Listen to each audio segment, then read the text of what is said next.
Sağ tərəfdə məsciddir. Asıllı kənd məscidi. Çox gözəl tikilib. Hacı İsmailli kənd məscidi. Bu da kəndin qəbirstanlığıdır. Allah ölənlərin rəhmət eləsin. Allah qalanlara can sağlığı versin.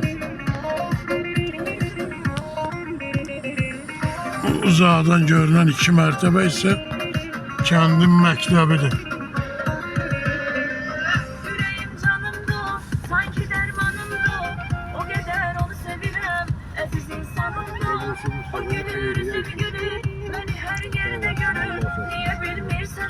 Bax, bu gördüyünüz Hacı İsmailli kənd məscidi. Kənd məscidi. Çox gözəl, səliqəli, sahmanlı tikilmiş məscid binasıdır.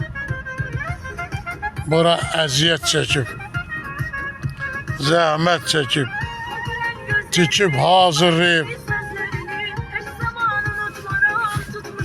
İnsanların istifadəsinə verənlərə Allah can sağlığı versin. Bir daha bunu çəkməkdə məqsədim odur ki, hörmətli Zinət xanım, sən bu günləri video göndəribsən mənə, mən də sənin video cavab olaraq sənin qohum əqrəbin olduğu bu kəndi çəkirəm, göndərirəm sənə. Bax, bax, daim qızı da baxsın, görsün ki, həqiqətən Hacı İsmailli kəndi günü-gündən yaraşığa minir.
Yüzüm Mustafa evlerinin kapılarını yolda giden de. Ben kapılarını yanında. Ha, yetişir. Başına tutuyor. Hayat dert kubardı, sanki ah uzardı, ahrımız mezardı, at günü yubileydi, hamısı boş şeydi, hamısı boş şeydi.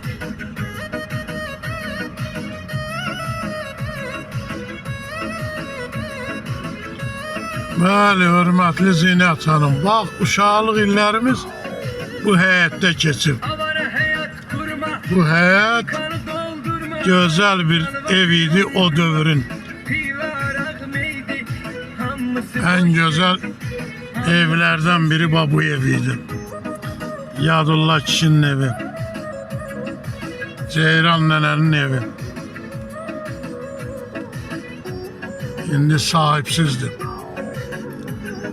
mehabbet bir yoktu, derdi yaman çoktu, esil seven yoktu, sevgi de isteydi, hamısı boş şeydi, hamısı boş şeydi. Ha? Kimden oldu? Vəkilin oğlu. Kiçigi. Ha, o Rüstəm maşını sürərdi. O qalır. Ha. Adı yadımdan çıxır. Azər? Hə. Bu da Hacı İsmailli'dən səfərimiz geri qaydırıq. Bu videonu ancaq Zinət Hanıma hədiyyə çəkdim ki, baxsın, görsün ki, nə gözəl kənd. Bu başlayana ne? Bu basenanı Yusif çəkdirib, bulaqdan bura su gəlir, çox gözəl suyu var. Bu qapı da Yusif əminin qapısıdır. Tabanlı eyləmişəm, güya ki neyləmişəm, baxma ki mən demişəm, adlı Süleypeydi, hamısı boş şey, hamısı boş şey, adlı Süleypeydi, hamısı